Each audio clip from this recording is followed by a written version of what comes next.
Bonsoir à tous, merci de nous retrouver ce soir dans Question d'actu pour un nouveau numéro. Les experts avertissent, le déclin de la rente tirée du pétrole est structurellement irréversible en Algérie.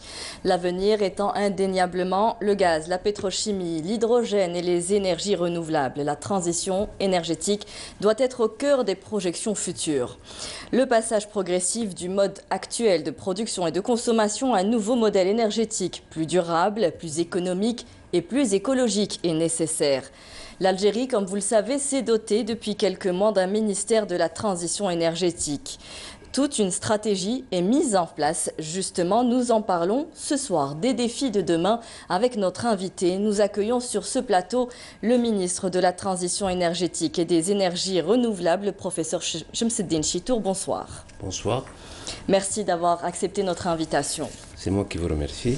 Avant d'entamer le débat sur la transition énergétique, professeur Chitour, on va parler de l'Algérie, de notre Algérie. Où se place-t-elle aujourd'hui dans le monde et vers quoi veut-on aller? Écoutez, je crois que si on doit parler de l'Algérie, il faut d'abord parler de l'immensité du territoire. Nous avons un immense territoire qui est le premier d'Afrique. C'est un pays continent. Et c'est 2 387 741 km², avec 7 500 km de frontières. En clair, c'est un grand pays qui a d'immenses ressources, notamment renouvelables, on va y revenir tout à l'heure, mais aussi qui a une jeunesse exubérante. À peu près, il faut compter 45 millions d'habitants, dont environ 30 millions de jeunes qui ont des esprits de se développer, de laisser leurs traces sur Terre, de pouvoir d'une certaine façon marquer leur passage et faire en sorte qu'ils réussissent. Donc de ce côté-là, c'est une immense énergie que nous avons, si nous savons y faire. Mais pas seulement. Parce que l'Algérie n'est pas une île. Elle est au sein d'un monde, un monde de plus en plus erratique. Des convulsions globales qui se trouvent à l'échelle mondiale sont de 3 types. Il y a les dégâts faits par l'homme à la nature, ce que j'appellerais les changements climatiques. Les convulsions climatiques que nous sommes en train de payer, surtout les pays du Sud. Le Nord pollue, le Sud trinque. Nous avons à peu près 1000 milliards de tonnes de CO2 dans l'atmosphère, dont 80% sont du fait des pays industrialisés. En clair, quand il y a des convulsions climatiques, les premières victimes, ce sont les pays du Sud, notamment en Algérie. Les inondations catastrophiques, c'est une conséquence des changements climatiques. Et de ce côté-là, bon, il va falloir qu'on trouve les solutions qu'il faut pour pouvoir essayer de conjurer ou en tout cas réduire l'impact de ces perturbations climatiques. Ça, c'est une première chose qui est connue. La deuxième chose aussi qui est très importante, c'est le fait que la raréfaction des matières premières fait que ça devient en quelque sorte la guerre de tous contre tous, notamment des grands.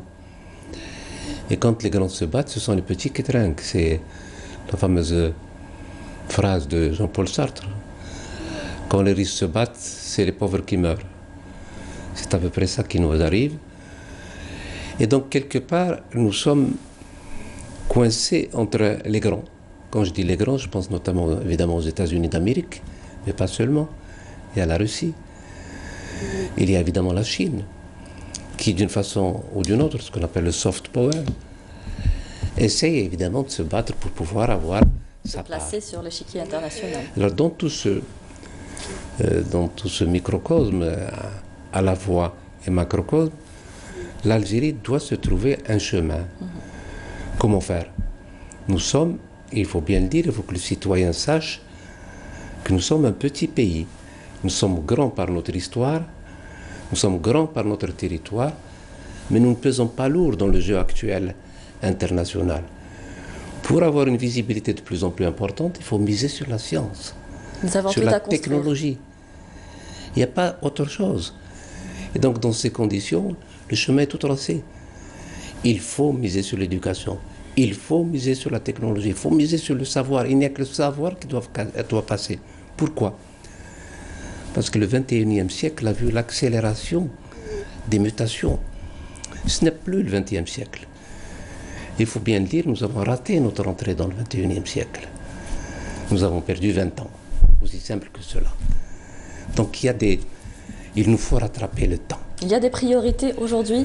Vous dites souvent, oui, professeur Chitour, qu'aujourd'hui, ce qui nous unit est de loin plus important que ce qui nous divise. Aujourd'hui, il faut une adhésion totale, nationale, un projet de société commun qui puisse nous projeter dans l'avenir. En fait, c'est curieux de comprendre comment, jusqu'en 1962, on se pensait une société unique, qui est celle des Algériens, qui se battaient contre un ennemi commun, le colonialisme. Vous savez, la révolution algérienne, la révolution de novembre, est une aventure humaine qui a marqué le XXe siècle. Des thèses se soutenaient aux États-Unis concernant la révolution de novembre. Quand vous voyez Kennedy qui discute avec Mohamed Yazid, avec Chanderley, c'était nos représentants aux Nations Unies. Et quand le sénateur Kennedy n'était pas encore président des États-Unis, il avait quelques j'allais dire, affections pour la révolution algérienne. Et il disait quelque part à la France, c'est un problème de décolonisation. Il faut sortir. Ce qui fait qu'on était en quelque sorte unis. Unis, j'allais dire dans le plein sens du terme. J'allais dire, je ne veux pas dire d'effritement, mais d'une certaine façon, les interrogations identitaires sont venues ensuite. Elles ont été évidemment entretenues, ça et là. Mais je crois pouvoir dire que les Algériens devraient, me semble-t-il, se réconcilier de telle façon à dire que nous sommes des Algériens et que ce qui nous unit, ce que vous disiez tout à l'heure, est de loin plus important que ce qui nous sépare. Et de ce fait, il faut se poser la question. Qui sommes-nous? C'est tout, aussi simple que cela. Nous sommes des Algériens. Nous avons un passé. C'est ce qu'on appelle, d'une certaine façon, un récit historique. Toutes les grandes nations ont des récits. Vous regardez par exemple les États-Unis, ils parlent de la destinée manifeste. C'est-à-dire Dieu a dit aux Américains de gouverner le monde. La destinée manifeste. Pour vous, il faut commencer par la base, se réconcilier avec soi, avec son histoire, avec le récit national. Enfin, tout est lié. À partir du moment où vous avez la conviction qu'il nous faut des repères identitaires. Ces repères identitaires, c'est en quelque sorte les fils d'une tapisserie qui font que nous allons, le récit national, c'est une fresque que nous allons mettre en place en essayant en quelque sorte d'être généreux avec notre histoire. Nous avons 3000 ans d'histoire. Elles sont attestées. On parle d'un pharaon dans la Bible, qu'il soit libyen ou maghrébin, quelque part, d'une certaine façon, nous y avons accès en termes d'histoire. Ensuite, évidemment, il nous faut un certain nombre de jalons historiques pour dire que nous n'avons pas jailli du néant. Nous sommes là. Massinissa battait monnaie il y a 2000 ans, 2200 ans, pendant que l'Europe était encore dans les troglodytes. C'était des troglodytes. Ça veut dire quoi? Ça veut dire que Massinissa, c'était en quelque sorte le confident, pour ne pas dire l'Aguélide qui discutait avec Rome, quand Rome était à son apogée. Et donc à partir de ce moment-là, pourquoi dire que Massinissa, ce n'est pas nous? Quand vous voyez des Tunisiens qui mettent sur leur billet de banque Massinissa, il y a une appropriation à se faire, une réappropriation à se faire. Nous n'avons rien à cacher, au contraire. Il faut un récit généreux. Évidemment, il y a des zones d'ombre. Il faut assumer. Mais sinon, on n'ira pas loin. Le récit historique, c'est une constante de toutes les nations. Quand vous parlez de la France, vous dites « Ah, Jeanne d'Arc ». Qui sait si elle a véritablement existé? Mais c'est l'un des repères identitaires. C'est l'un des marqueurs identitaires. Nous devons avoir des marqueurs identitaires d'une façon apaisée. Parce que ce qui nous attend est très difficile à conjurer si on continue encore à se demander qui nous sommes. Alors, si je comprends bien, aujourd'hui, il faut asseoir un socle du vivre ensemble dans cette Algérie plurielle? Ben, d'une certaine façon, on ne peut pas faire autrement. Tout ce qui se passe actuellement, d'une façon ou d'une autre, on ne peut pas nier qu'il y ait des entreprises étrangères qui sont à la manœuvre. Évidemment, je ne parle pas de la théorie du complot, mais le rapport Lugano est connu. Le rapport Lugano, qu'est-ce qu'il dit? Alors, expliquez-nous, justement. Voilà. Le rapport Lugano dit qu'il faudrait que les pays faibles, entre guillemets, passent leur temps à se demander qui ils sont au lieu de se mettre au travail. Ce qui nous facilitera, en quelque sorte, la mise en coupe réglée de ces pays. Soyons intelligents. Nous avons vécu pendant 3000 ans avec des degrés divers. Nous avons subi 85 guerres différentes. Bon, ça laisse. Mettons tout ça à plat. C'est notre histoire. Mais à partir du moment où on a fait notre histoire, où nous avons, avec l'islam, notre islam maghrébin, pendant 14 siècles, il nous a permis de tenir pendant la grande nuit coloniale de 132 ans. Mais il ne faut pas en faire un fonds de commerce. L'islam, c'est une relation personnelle, c'est une relation verticale. Et à partir de ce moment-là, il y a des choses matérielles. Les choses matérielles, c'est comment organiser la cité, comment organiser cette Algérie. Qu'est-ce que nous devons faire pour avoir de la visibilité à l'échelle internationale? Et là, il n'y a pas de miracle. Le travail. Ce sera le défi de demain de l'Algérie? Quels sont les défis aujourd'hui de notre pays? Alors, les défis aujourd'hui, je disais tout à l'heure, nous avons évidemment une jeunesse très importante. Mais moi, je suis de ceux qui disent qu'il y a un destin pour ce pays. Il nous faut rapidement nous mettre au travail. Alors justement, professeur Chittour, vous avez toujours été connu comme étant un lanceur d'alerte. Vous avez toujours prévenu sur le tarissement de nos énergies fossiles, qu'il fallait agir le plus tôt possible. Aujourd'hui, c'est maintenant ou jamais? Ben, écoutez, je disais tout à l'heure, nous avons perdu une vingtaine d'années, mais ce n'est pas grave. Nous avons une fenêtre de 10 ans. Cette fenêtre de 10 ans dans laquelle les convulsions du monde seront de plus en plus erratiques. Nous avons changé de paradigme. Nous sommes en plein siècle de déconstruction. Le dernier, j'allais dire la dernière preuve de cette déconstruction, c'est le Covid. Le Covid vous dit, bon, vous n'êtes plus comme avant.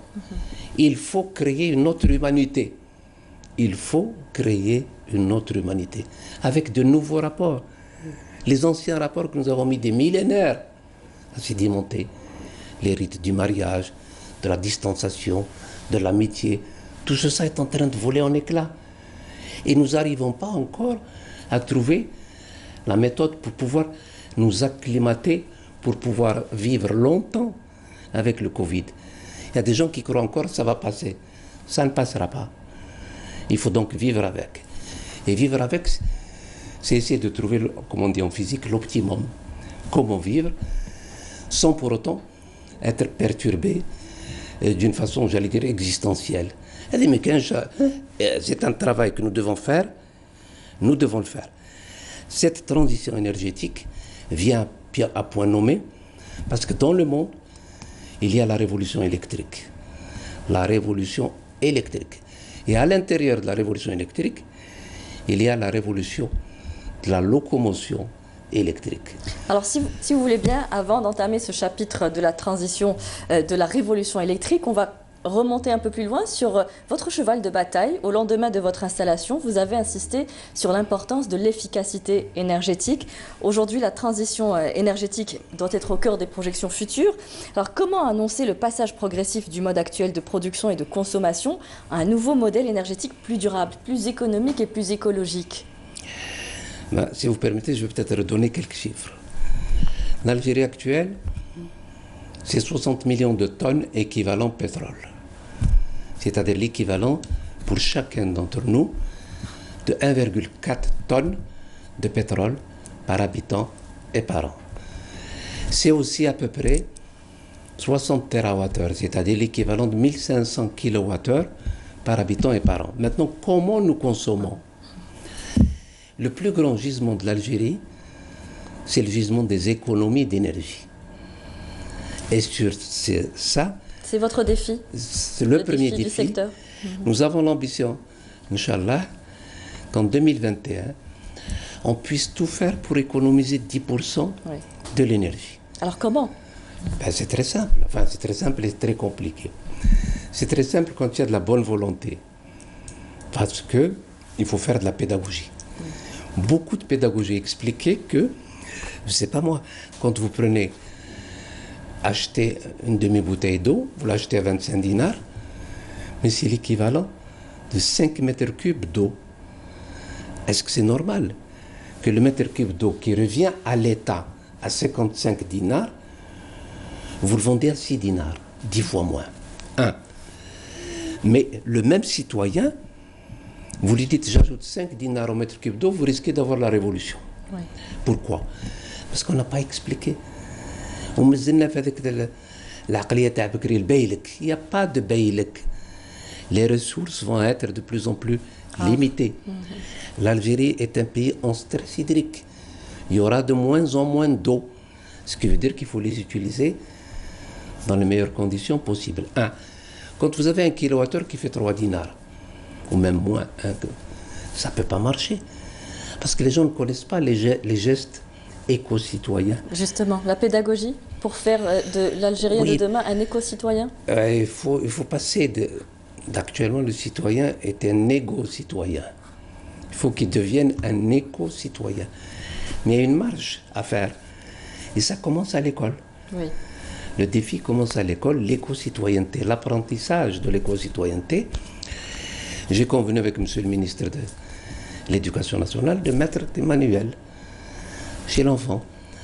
Ensuite, dans le moyen, pour arriver au baccalauréat du développement durable, on explique quels sont les métiers du futur. Il y aura de moins en moins, il faut que les citoyens sachent que l'ère du pétrole, c'est terminé. Tenez-vous bien, pendant la planète Terre a mis 300 millions d'années pour fabriquer le pétrole. L'homme, ce prédateur, en un siècle et demi, il a tari ce que la nature a mis 300 millions d'années. Donc, on parlera de moins en moins de pétrole. Donc, des problèmes comme l'OPEP, comme essayer de se tenir le ventre chaque fois que le prix du baril monte. Non. Il faut sortir de cette ébriété énergétique actuelle. Il faut aller vers justement la sobriété. Et la sobriété, c'est quoi? C'est le geste au quotidien. Faire en sorte que quand je sors, j'éteins. Consommer moins de gaz, moins de carburant, tous subventionnés par l'État? Alors là, la politique de subvention, on en parlera le moment venu. Pourquoi? Parce qu'actuellement, elle est profondément injuste. Elle ne profite qu'aux riches. Il faut que les citoyens sachent que 80% des subventions, ce sont les riches qui en profitent. Je prends un exemple.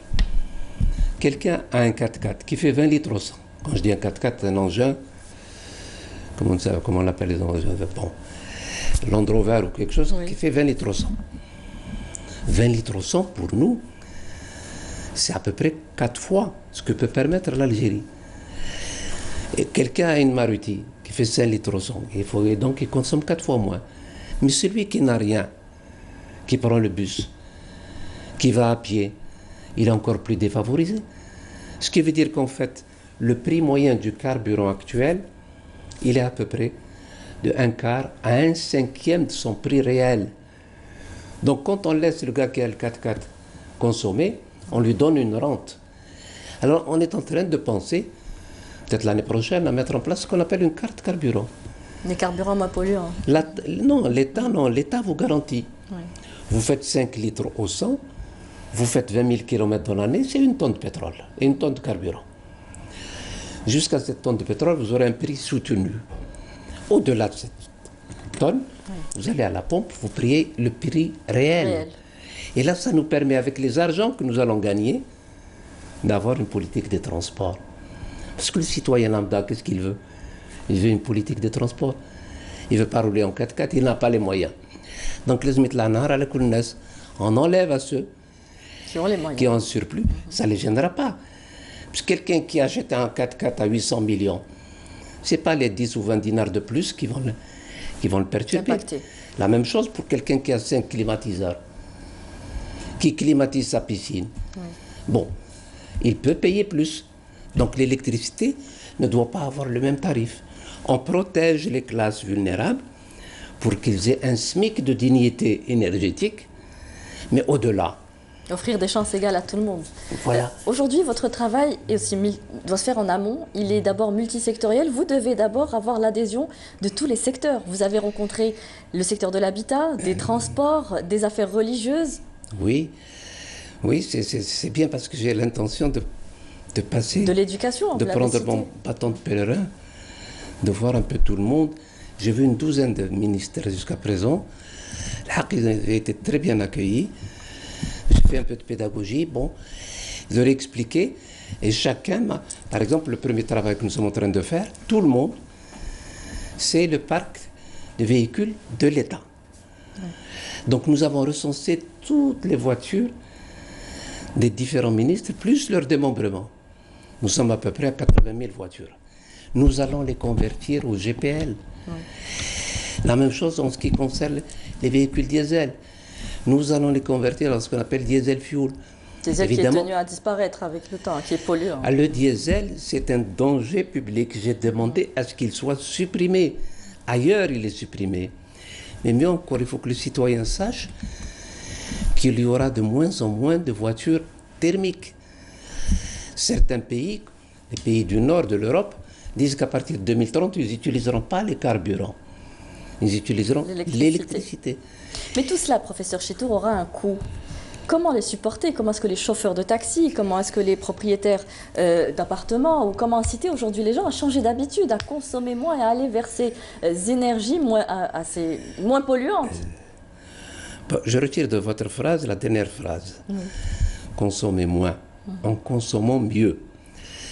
Quand vous faites, notre grand problème, c'est que nos ressources fossiles, ce qui reste, sont limitées. Nous voulons un développement durable. Quelle est la définition du développement durable? Laisser quelque chose aux générations futures, oui. Un viatique. Nous sommes à 2500 milliards de mètres cubes de gaz. Nous avons l'ambition de leur laisser au moins la moitié, c'est-à-dire faire un modèle énergétique à 50% renouvelable. Qu'est-ce que nous allons faire? Nous allons essayer d'abord d'avoir des équipements moins énergivores. J'ai vu avec M. le ministre du Commerce, à partir de l'année prochaine, nous allons interdire tout l'électroménager qui nous vient de l'extérieur de classe autre que la classe A. Vous prenez un frigidaire de classe A, c'est 400 kWh dans l'année. Un frigidaire de classe G, comme on a l'habitude d'importer, c'est 2 fois plus. Même chose pour la machine à laver. Il faudra faire des choix. La même chose pour les climatiseurs. Ça veut dire quoi? On met des normes. Ça n'existait pas. Oui. Donc on n'importe plus n'importe quoi. Maintenant, j'ai dit à M. le ministre de l'Énergie, vous allez importer des voitures, mais attention, il ne faut pas qu'elles soient énergivores. Il ne faut pas qu'il y ait des diesel. Il faut qu'il y ait la double carburation. Donc tout ça, autant de contraintes, vont nous permettre de sortir de l'essence et du diesel. Parce que même cette année, avec le Covid, nous allons importer pour 1 milliard de dollars. Les fois d'avant, c'était 2 milliards. Nous avons reçu instruction de la part du président de la République, 2021, il faut tout faire pour qu'il n'y ait pas d'importation. Donc nous sommes en train de tout convertir, d'abord le parc de l'État, ensuite le parc des citoyens. Mais il faut trouver des formules, par exemple le kit GPL que nous allons faire, l'État donne 50%. Ce qui veut dire qu'il faut... d'abord les chauffeurs de taxi ou les transports... on commence par les 50 000 taxis. Oui. Ça veut dire quoi? Ça veut dire que le chauffeur de taxi, il faut que dans les 2-3 ans, il rentre dans son investissement. Et après, c'est du bénéfice. La même chose en ce qui concerne ce que nous allons faire aussi en ce qui concerne le chauffe-eau solaire. Oui. Nous allons mettre avec le ministère de l'Habitat des formules. Disons que 50% du chauffe-eau solaire, c'est l'État qui le donne. Notre parc immobilier qui, comme vous le disiez, est une véritable passoire énergétique. Hein. Ben il y a oui. aussi toute une stratégie à mettre en place. Nous avons des habitations qui font jusqu'à 1,5 tonne de pétrole dans l'année. Alors il faut faire l'isolation, le double vitrage. C'est tout ça qu'on essaie de mettre en place avec des formules où le citoyen trouve son compte. On lui explique qu'il est gagnant. Sur les 3, 4 ans, 5 ans, l'État aide. La politique de subvention va changer un peu. Et en 4-5 ans, l'intéressé, sa facture électrique va baisser drastiquement. Donc, quelque part, il se retrouve dans l'investissement qu'il a. Et de cette façon-là, on introduit des nouvelles façons de consommer. Mais cela va coûter aussi plus cher aujourd'hui de construire avec toutes ces nouvelles normes. Avons-nous les moyens financiers, professeur Chitour? Ben écoutez, pour vous donner une idée, un chauffe-eau solaire que nous sommes en train de, de libeller avec CDER, c'est à peu près 120 000 dinars. Vous prenez une, un truc de gaz, un chauffage de gaz. Quoi. Oui, la chaudière électrique. Un chauffage à gaz. À gaz, oui. Elle fait à peu près 150 000 dinars. L'avantage du chauffe-eau solaire, c'est d'abord une maîtrise d'une technologie nationale, on sait y faire, nous l'avons fait, il est breveté, mais aussi, il ne va pas consommer d'énergie. Et notre grand problème, c'est de laisser le maximum de gaz aux générations futures. Parce qu'une fois que le chauffe-eau solaire est installé, le rayonnement solaire permettra de pouvoir avoir de l'eau chaude. Et nous sommes en train de faire la même chose pour tout ce qui peut permettre de capter la chaleur. Avant de venir ici, j'étais en train de travailler sur la géothermie. Vous savez que nous avons 280 sources d'énergie géothermique inexploitées. Quand vous voyez même des hammamettes, où normalement l'eau est très chaude, oui. Mais il faut rentrer le gaz pour chauffer. Alors que là, il suffit de prendre un piquage d'eau chaude, de passer dans les radiateurs et le réinjecter. Pourquoi n'y avons-nous pas pensé, professeur Chitour? On le dit depuis des années aujourd'hui que la transition énergétique est nécessaire. Mais enfin, tout vient à point qu'il sait attendre. Cela fait un quart de siècle que je fais chaque année, comme vous le savez, une journée sur l'énergie. Et le 16 avril de chaque année, je dis à mes élèves, qu'est-ce que vous avez à proposer à votre pays? Ils viennent avec des idées. Pour une fois que toutes ces idées qui ont été maturées ont l'opportunité, avec le gouvernement de M. le Président de la République, d'être mises en place, parce que nous n'avons pas le choix. Quels que soient les gouvernants, les faits sont têtus. Nous allons avoir des problèmes. Il faut prendre les problèmes à bras-le-corps maintenant. Vous disiez tout à l'heure pour les chauffe-eau solaires que nous savions y faire. Avons-nous la technologie pour faire tout cela aujourd'hui? Écoutez, un chauffe-eau solaire, c'est très simple. Vous avez à peu près une surface de 2 mètres carrés, un corps noir, c'est-à-dire un truc noir, des tubes, l'eau se chauffe par le rayonnement solaire, elle va dans un ballon. Dans le ballon, ensuite, évidemment, vous l'utilisez, et on a prévu ce qu'on appelle des résistances d'appoint. Quand le soleil ne passe pas, la résistance d'appoint est là pour donner le petit plus, pour ramener l'eau à la température voulue. Mais ça, c'est une technologie maîtrisée. On peut faire mieux. Est-ce que c'est les financements qui n'ont pas suivi? En fait, qu'est-ce qui s'est passé? Je vais être honnête. Tant que le pétrole était à $100, vous savez, c'est une vieille histoire, la transition énergétique. Elle a commencé à 80. Oui. Le commissariat aux énergies nouvelles, en 1980. Chaque fois que le prix du pétrole est là, on enterre le soleil, on enterre le renouvelable. Et actuellement, les gens ne comprennent pas que nous nous sommes en train d'installer dans la durée. Le baril de pétrole est autour de $40. C'est pas normal que l'on vende une énergie précieuse, ce qui reste de cette énergie, la brader. Alors tout ce qui peut être fait pour éviter de consommer des énergies fossiles, il faut le faire. Et nous pouvons le faire. Sauf que les résultats ne sont pas immédiats. C'est pour ça que je passe un peu dans tous les départements ministériels pour expliquer la stratégie. Mes collègues ont bien voulu aussi me déléguer un monsieur énergie. Chaque département ministériel, maintenant, c'est avec lui que je travaille. Et donc, je les réunis. Je leur explique l'avenir du pays. Voilà comment on va faire. Et pour moi, c'est autant d'ambassadeurs qui font que cette transition énergétique va réussir d'une façon horizontale. Il n'y a pas de hiérarchie. La transition énergétique, c'est l'affaire de tous les départements ministériels. Moi, je suis là pour trouver les solutions, mettre en œuvre. J'étais avec monsieur le ministre des Affaires religieuses. Nous avons convenu de mettre en place des mosquées vertes, écologiquement vertes. Cela veut dire Ils veulent construire. Il y a maintenant cahier de charge. Vous voulez construire, voilà les normes. Voilà les normes d'énergie qu'il faut respecter. Mettre en place des lampes LED, ne pas avoir des climatiseurs tout le temps, expliquer le double vitrage. Et tout ceci va permettre de ne pas consommer. Nous avons 18 000 mosquées, mais qui paye l'électricité? C'est l'APC. Donc nous devons diminuer, et c'est une vision d'ensemble. Quand je parlais tout à l'heure du kit GPL, nous sommes en train de faire ce qu'on appelle le reverse engineering.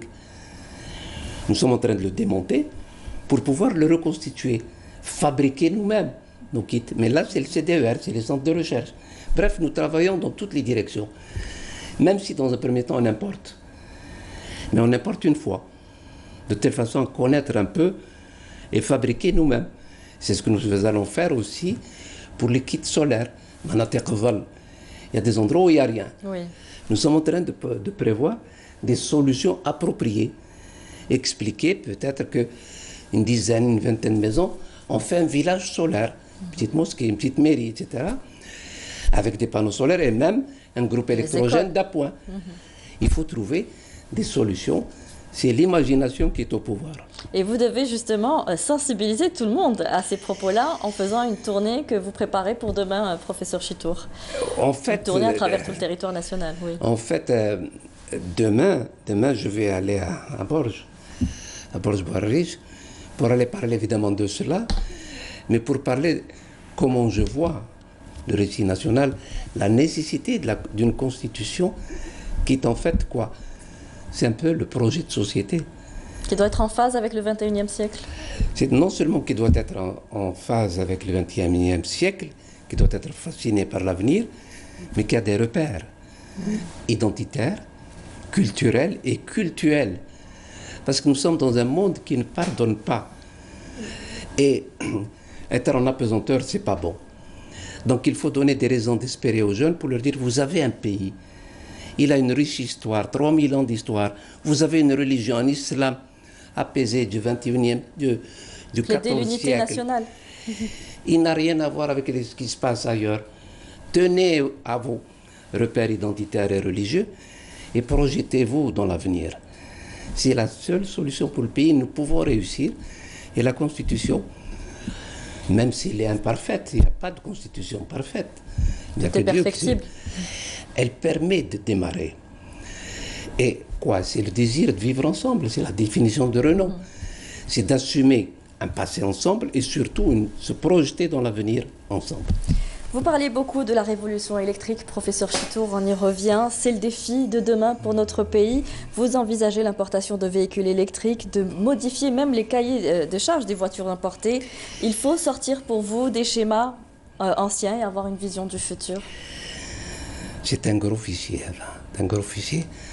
En fait, ce n'est pas tout à fait mon département ministériel. Mais à la marge, nous travaillons ensemble parce que pour faire marcher ces véhicules, il a besoin de carburant. Les carburants, c'est le ministère de l'énergie. Mais moi, je fais en sorte qu'on utilise le moins possible de carburant. Donc, sortir des voitures qui utilisent l'énergie fossile. En 2032, d'après toutes les études, on prévoit 500 millions de voitures électriques sur un parc de 2 milliards. Actuellement, nous produisons à peu près 50 millions de voitures électriques par an. Alors qu'en 2008, zéro, à peine 12 ans. Ouais. Prenez un pays comme la Chine. Il a 130 modèles électriques. 130. Ça veut dire quoi? Ça veut dire que le choix est le suivant pour l'Algérie. Ou bien, on continue avec le thermique. OK? Nous allons peut-être durer 10 ans. Mais à un moment ou à un autre, ceux avec lesquels nous sommes partenaires vont se désengager. La meilleure preuve, Volkswagen dit qu'en 2025, il ne fera plus de voitures diesel. Plus de voitures diesel. Et ils ont tous des plans de fabrication de voitures électriques. Ça veut dire quoi? Ça veut dire que quelque part, on est en train de se débarrasser. Et il ne faudrait pas, de mon point de vue, que l'Algérie soit le réceptacle de voitures invendables ou invendues. C'est un train qu'il faut prendre. C'est une nouvelle révolution. Nous pouvons le faire parce que ça nous permet de ne pas perdre de temps. Même si dans un premier temps, l'électricité que nous allons utiliser pour la voiture est d'origine fossile, j'ai calculé que 100 000 voitures, c'est l'équivalent à peu près de 5% de la consommation d'électricité. Il faut savoir, par exemple, qu'une voiture qui fait 14 kWh au 100 km, le kilowattheure actuel est à 4 dinars, 5 dinars. Ça fait 70 dinars. Pour les mêmes 100 km, une voiture normale fait 6 litres au 100. C'est 250 dinars. C'est 4 fois plus. Ça veut dire quoi? Non seulement vous n'allez pas polluer, ça coûte 4 fois moins cher et ça n'utilise pas des essences et des carburants que vous pouvez soit vendre, soit laisser pour les générations futures. En clair, c'est tout bénef. Il faut, pas simplement pour la voiture électrique, il faut aller pour le bus électrique, il faut aller pour la machine, le train électrique. Le président transsaharienne électrique, vous parlez de la transsaharienne électrique? Oui, le président de la République a parlé, lui, la première fois, la transsaharienne, dans une interview qu'il fait à un journal étranger. C'est une ambition. En fait, faire en sorte que, véritablement, le Sud soit en quelque sorte la chance de l'Algérie en termes de développement. Me semble-t-il, le Nord a fait ce qu'il a pu. Maintenant, nous avons un immense territoire, 2 millions de kilomètres carrés. Le Sahara, c'est une pile électrique. Il faut le faire. Nous avons de l'eau. Prenez Ain Salah, Taman Rasset. C'est un pipe de 700 km. Nous sommes en train de réfléchir à faire des villes sur ce parcours.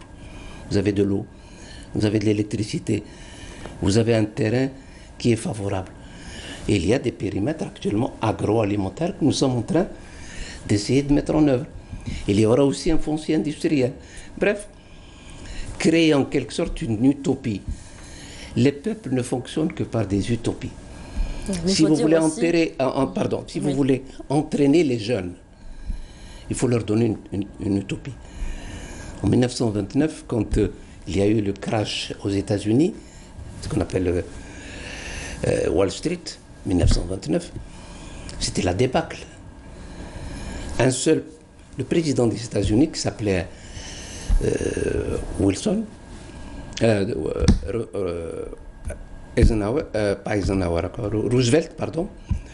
Franklin Delano Roosevelt, il a mis en place une politique de grands travaux. Il a dit, je vais profiter pour développer mon pays.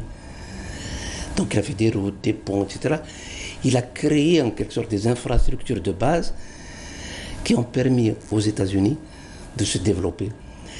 Et le développement du Sud, avec le gisement de Garaji-Bilet que nous sommes en train de faire, avec le port, Inch'Allah, qui va être mis en place, avec peut-être cette transsaharienne électrique, avec ces centrales solaires que nous allons mettre, notamment sur le barrage vert. Ce barrage vert, il faut lui redonner une seconde vie. Et là, nous allons créer de la richesse. Parce que n'oubliez pas, la transition énergétique, c'est surtout aussi... Création de richesse et d'emplois. C'est la création de richesse. Nous sommes en train de former. Oui. Le président a donné l'autorisation pour qu'on crée un institut de la transition énergétique à Sidi Abdallah. Le pôle de Sidi Abdallah. Le défi sera de garder ses étudiants, professeur Chito. Pardon? Le défi sera de garder ses étudiants, professeur Chito. Ah, ça c'est une question qui fâche. Oui, c'est pas facile. Oui. Mais à partir du moment où vous donnez une utopie aux jeunes, oui. Vous savez, quand on a fait, nous, c'est un peu loin, on a fait le service national. Quand Boumdine tapait sur son micro,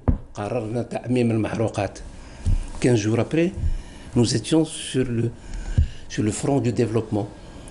La transsaharienne, le barrage vert, la formation. C'est une question de volonté? Le pétrole. Nous étions jeunes, 30 ans, 25 ans, 30 ans. On touchait en 300 dinars par mois, mais on travaillait 18 heures par jour. Et on a fait développer, dans les années 70, l'essentiel. Par exemple, la capacité de raffinage actuelle dépend de 1970. Il faut être honnête, depuis 80, nous n'avons rien fait. Avons-nous justement établi ce qui a été réalisé ou pas jusqu'à aujourd'hui pour pouvoir définir nos priorités de demain? Ben, écoutez, moi je dis, il faut qu'on s'inscrive dans la dynamique mondiale. Je ne suis pas un nostalgique, mais je dis que beaucoup de choses ont été faites pendant la période 62-78. Et pour être honnête, les royalties que nous avons touchées de 62 à 78, 23 milliards de dollars. En tout et pour tout. 23 milliards de dollars.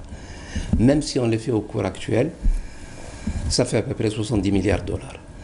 Regardez tout ce qu'on avait fait. Sonitec, Sonatrach, SNLB, Les etc. fleurons de l'Algérie. Et à partir de 80, on a détricoté tout ça. Ensuite, Infitah.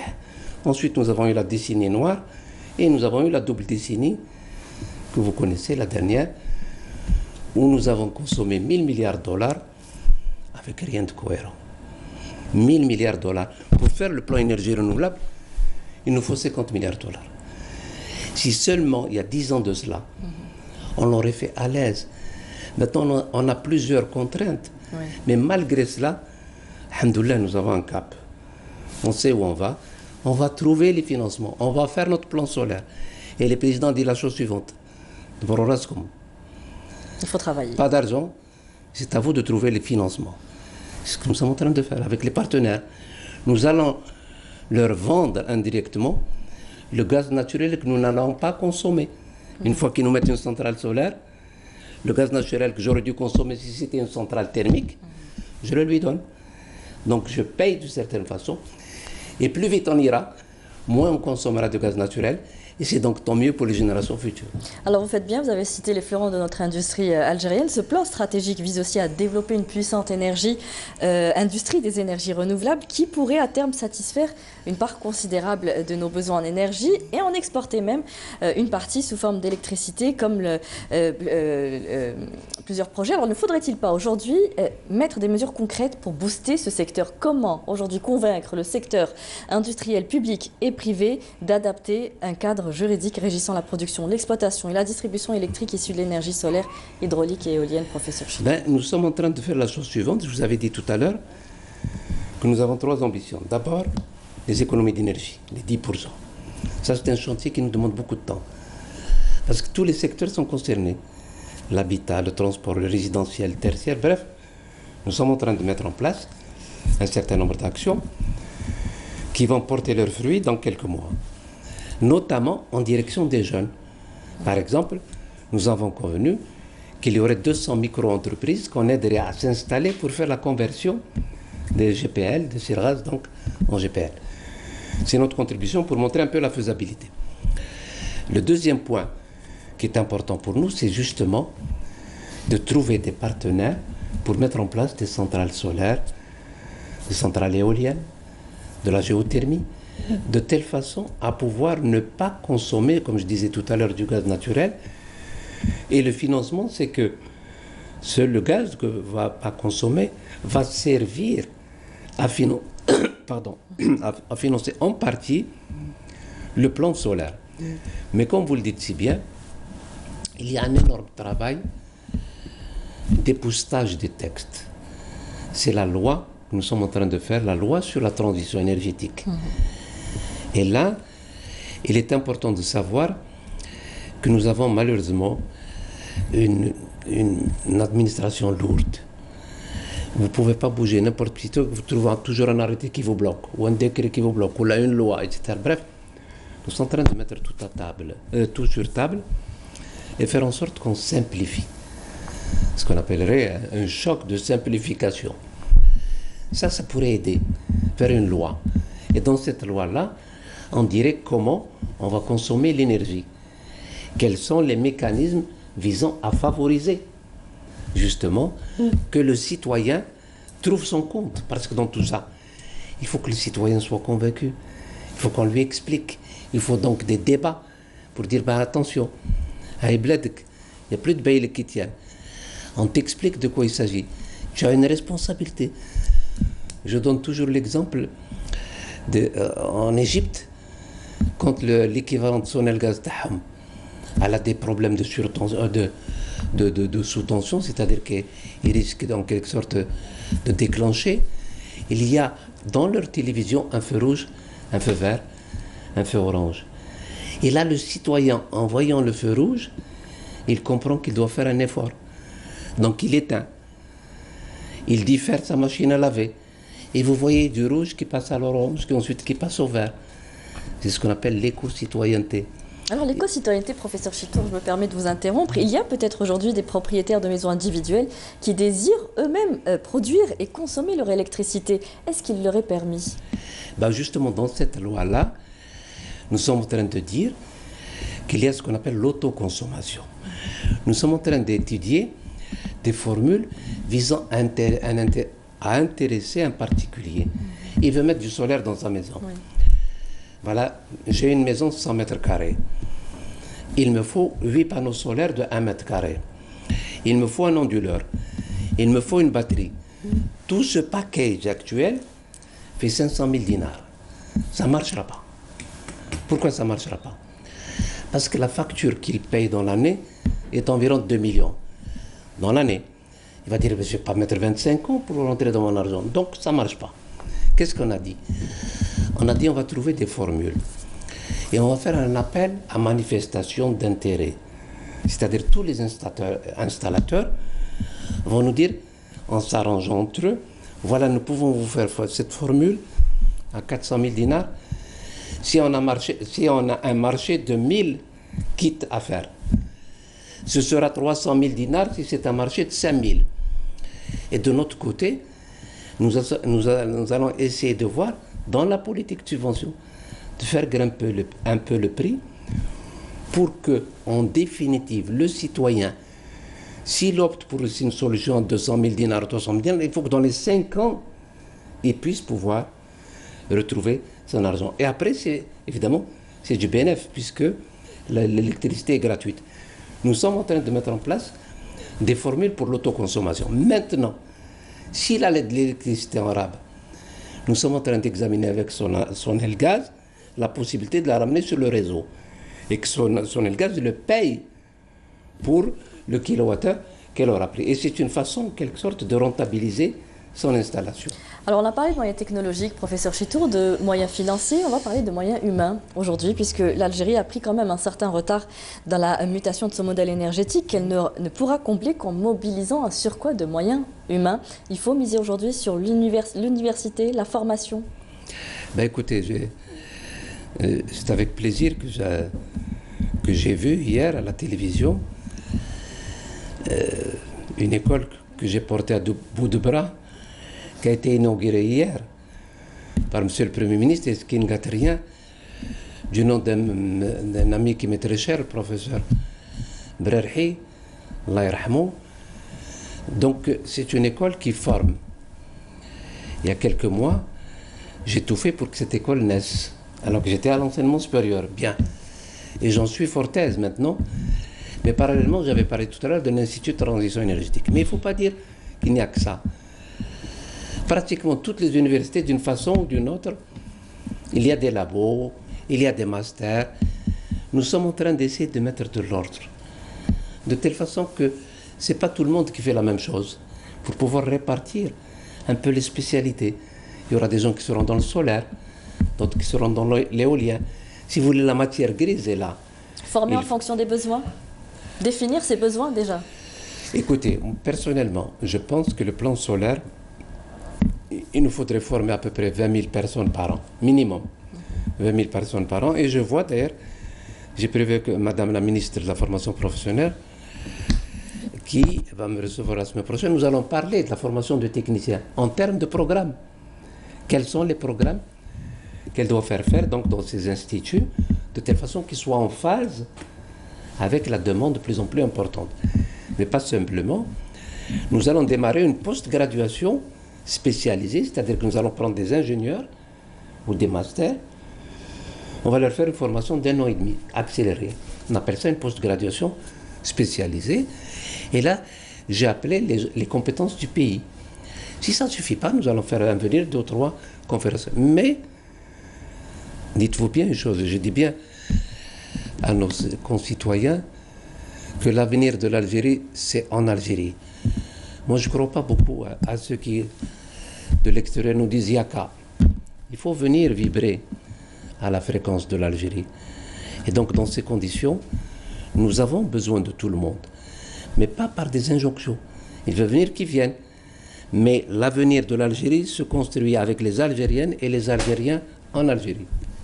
Alors, la transition énergétique en Algérie et le passage d'un système énergétique basé en quasi-totalité sur des hydrocarbures conventionnels en voie d'épuisement vers un nouveau système basé sur un bouquet énergétique aussi diversifié que possible pour assurer au mieux la sécurité énergétique et économique du pays. Alors, la question qu'on se pose aujourd'hui à ce stade est de savoir quel sera le potentiel des énergies alternatives entrant dans ce bouquet, professeur Chitour.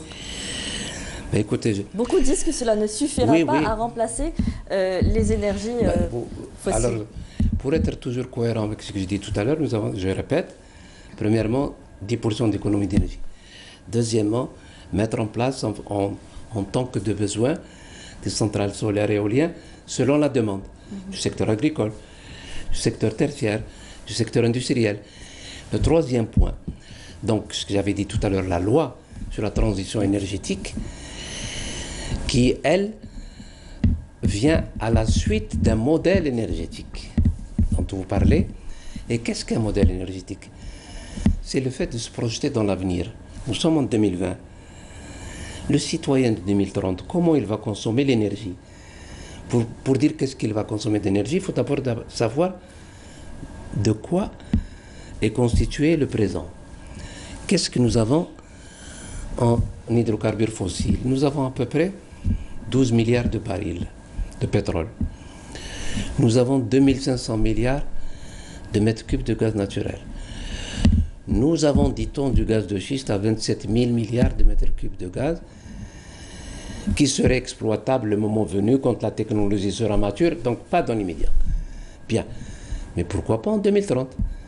Si la technologie entre-temps évolue favorablement, qu'elle respecte l'environnement, qu'elle respecte le Sahara.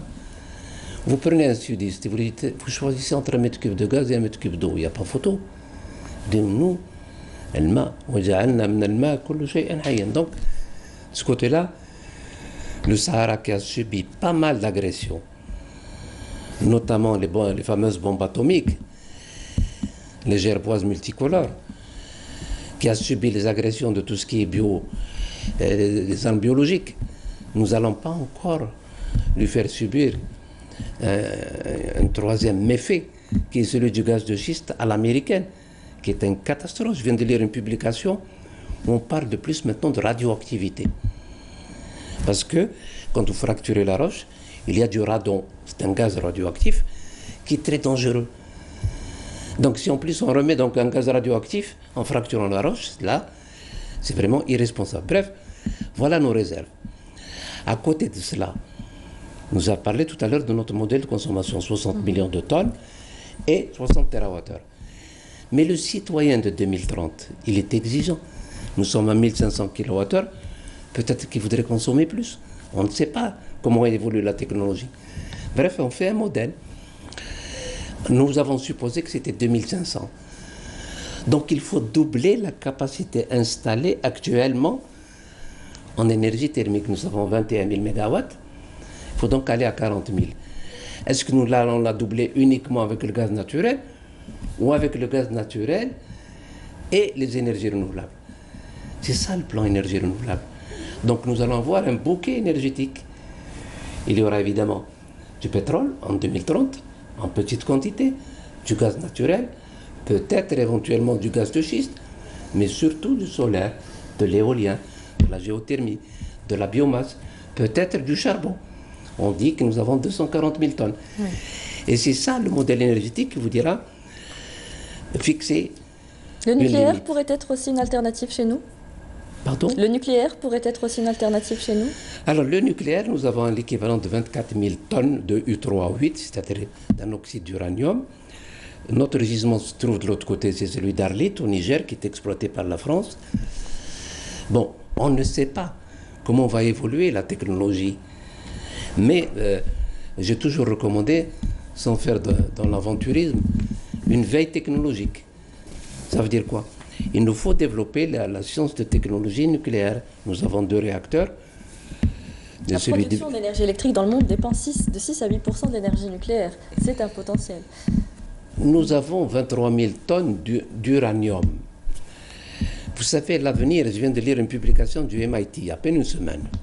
Massachusetts Institute of Technology. Ils promettent en 2025 pas un réacteur d'énergie nucléaire classique, un réacteur d'énergie nucléaire de fusion.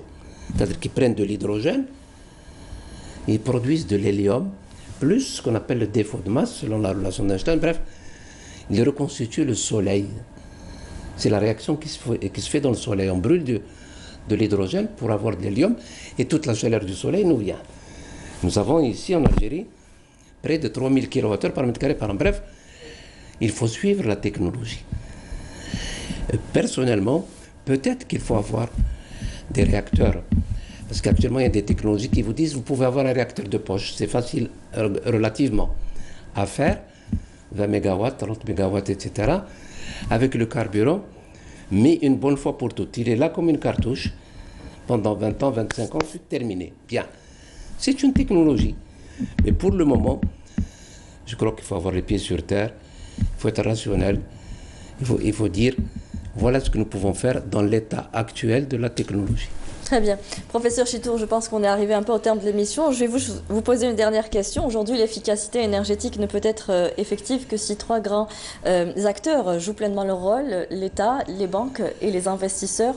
Aujourd'hui, comment convaincre aujourd'hui à financer des projets d'efficacité énergétique quand on sait que les tentatives qu'il y a eu ici n'ont pas abouti? Il faut qu'il y ait des prises de risques. Très rapidement, s'il vous plaît, parce qu'on arrive un peu au terme de l'émission. Oui, vous allez me permettre aussi de clôturer encore avec une minute personnelle. Oui. L'efficacité énergétique, il est faux de dire que des choses n'ont pas été faites. L'APRU, qui dépend actuellement du ministère de la Transition énergétique, a fait beaucoup d'actions avec les banques. Quand je parle par exemple du kit GPL, il y a beaucoup de gens parmi nous qui ont profité de 50%. En quelque sorte, du kit GPL. S'ils devaient payer le kit GPL, c'est 80 000 dinars. Ils ne payent que 40 000 dinars. Il y a donc un fonds de soutien au niveau du ministère de l'Énergie avant. Les banques aident. La preuve fait le montage proprement dit. C'est ce que nous sommes en train de faire actuellement. Nous allons continuer. Nous avons l'ambition de convertir 200 000 voitures en 2021 au CIRAD. Mais pas seulement. Tout le monde est prêt à jouer le jeu? Pardon? Tout le monde est prêt à jouer le jeu? En tout cas, nous sommes prêts. Un dernier mot pour conclure, professeur Oui, en Chitour. fait, le dernier mot, si vous permettez, je crois que si on veut donner une utopie à ce pays, si on devait réussir, il y a le parler vrai. Le parler vrai aux jeunes et aux citoyens, leur dire la réalité, ou mais le plus gros problème, c'est l'éducation. Laissez-moi vous lire en une minute, si vous permettez, la lettre d'Abraham Lincoln qui écrit au professeur de son fils. Il lui dit « Je sais que les hommes ne sont pas tous justes et que peu sont tous sincères, mais expliquez-lui aussi que pour chaque canaille, il y a un héros. Pour chaque politicien égoïste, il y a un dirigeant dévoué. Éloignez-le de l'envie. Enseignez-lui que pour chaque ennemi, il y a un ami. Qu'il apprenne de bonne heure que les despotes sont les plus faciles à flatter. Expliquez-lui, si vous pouvez, les merveilles des livres. Mais laissez-lui un peu de temps libre pour considérer le mystère éternel des oiseaux, des abeilles au soleil, des fleurs au flanc des coteaux. À l'écrit, enseignez-lui qu'il est bien plus favorable et bien plus honorable d'échouer que de tricher. C'est ce que j'ai envoyé à mes étudiants quand j'étais à l'enseignement supérieur pour les inciter à l'effort. Et tout tourne autour de l'éducation. Nous devons tout faire pour que les enfants qui sont la prunelle de nos yeux et la meilleure éducation possible. Merci. Et quand on connaît le parcours de Lincoln, on comprend mieux tous ses écrits. Merci, professeur Chitour. Je rappelle que vous êtes ministre de la Transition énergétique et des énergies renouvelables. Merci d'avoir répondu à toutes nos questions. Merci à vous tous de nous avoir prêté attention. Très bonne fin de soirée sur Canal Algérie. Au revoir.